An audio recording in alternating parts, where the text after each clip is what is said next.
Hello friends, intraday trading के series के इस पार्ट में हम बात करेंगे। चार्ट्स देख लिए अभी तक और अलग अलग चार्ट्स भी देख लिए। इस पार्ट में हम बात करेंगे कि किस टाइप के स्टॉक्स पे हमें ट्रेडिंग करनी चाहिए, वो इंट्राडे हो या किसी भी टाइप के, किस टाइप के स्टॉक्स पे। ठीक है, तो ये बहुत ज़रूरी है। आप हाथी घोड़ा कुछ पे भी आप नहीं जा सकते। ठीक है, आपको हाथी पे बैठना नहीं आता तो जाहिर सी बात है आप अपने बाइक पे बैठिए, अगर आपको हाथी चलाना नहीं आता तो। बीइंग सेड दैट, वैसे ही हमको जो समझ में आता है वही करना चाहिए, लेकिन ब्रॉड कुछ कैटेगरीज है उस पर आप करेंगे तो बहुत सारी चीज़ें आपकी निकल जाएगी। फॉर एग्ज़ाम्पल, ये जो आप देख रहे हैं यहाँ पे चार्ट, आप ये देखिए, आप ये चार्ट पैटर्न देखिए। ठीक है, आप अगर गेस कर सकते हैं चार्ट गेस कर लीजिए, मैं खाली एग्जांपल के तौर पे ले रहा हूँ। अब यहाँ पे आप देखिए, ये जो चार्ट है, क्या आप इस टाइप के चार्ट में, अब आपको फिर भी एक चीज़ और बता देता हूँ। ये चार्ट अपने लो से 27 जनवरी 2020 का है। ठीक है, अपने लो से 80 दिन में 1600% का रिटर्न दे चुका है। मतलब आपने 27 जनवरी में एक रुपये लगाया होता तो आज उसका रेट 1600 रुपये। तो क्या आपको इस टाइप का स्टॉक सिलेक्ट करना चाहिए? ये सबसे इम्पोर्टेंट सवाल है। देखिए, मेरे को अगर पता है कि मैं अगर एक जगह पे पैसे कमाने का जो प्रोबेबिलिटी है वहाँ 80% है या 90% है, जहाँ पे मैं 1 रुपये लगा के उस पर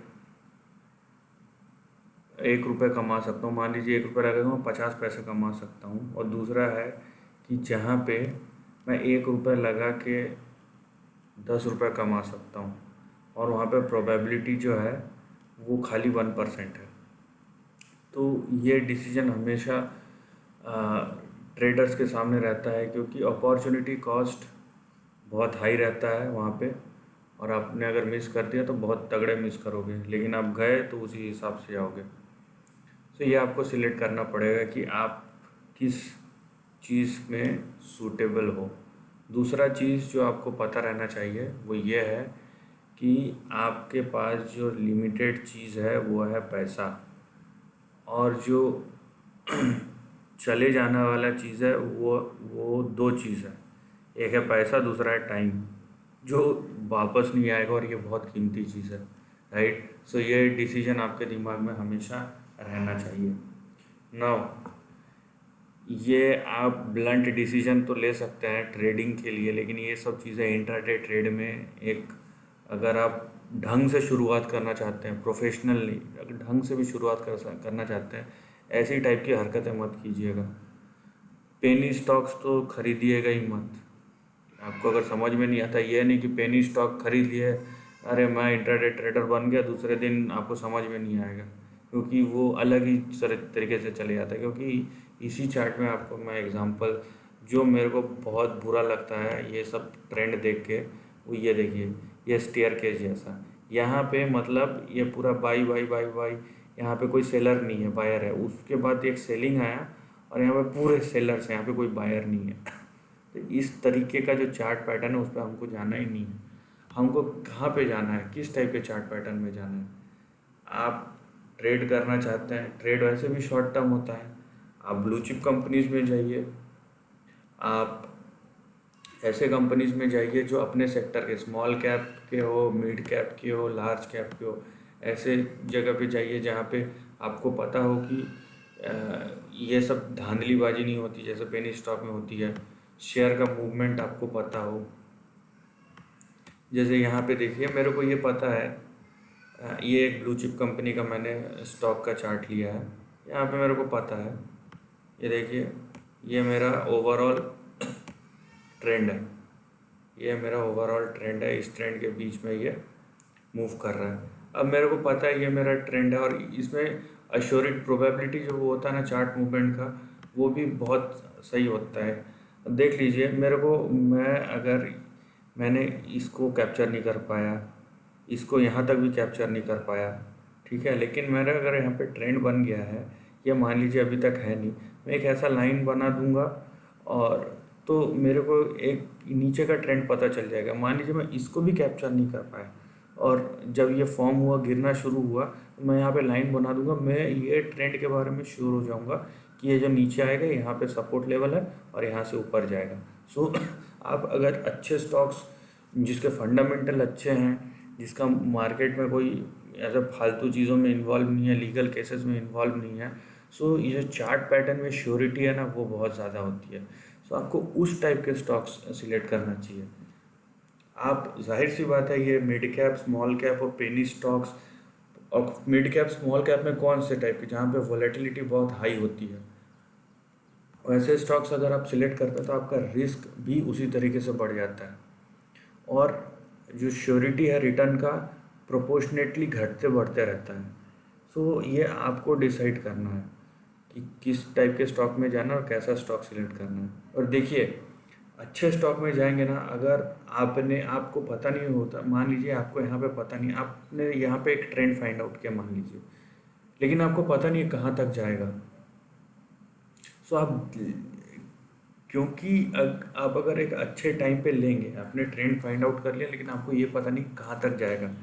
लेकिन अगर मार्केट में मान लीजिए ऐसा कोई न्यूज़ फ्लो अचानक से आ गया आपके, जैसे यहाँ पे, ठीक है, अगर यहाँ तक आपने यहाँ पे ले लिया, लेकिन अगर मार्केट में न्यूज़ फ्लो आ गया, क्योंकि आप इंट्राडे कर रहे हो, आपने लेट से आपने पूरा दिन का रखा, और अचानक से फिर इतना ज़ोर से स्पाइक आएगा कि आप जितना एक्सपेक्ट कर रहे हैं, आप अगर यहाँ पे कम भी एक्सपेक्ट कर रहे हैं ना, तो आपको एक्सपेक्टेशन से ज़्यादा ही मिलेगा। लेकिन उस चीज़ के लिए आपको वैसे स्टॉक्स ढूंढने पड़ेंगे।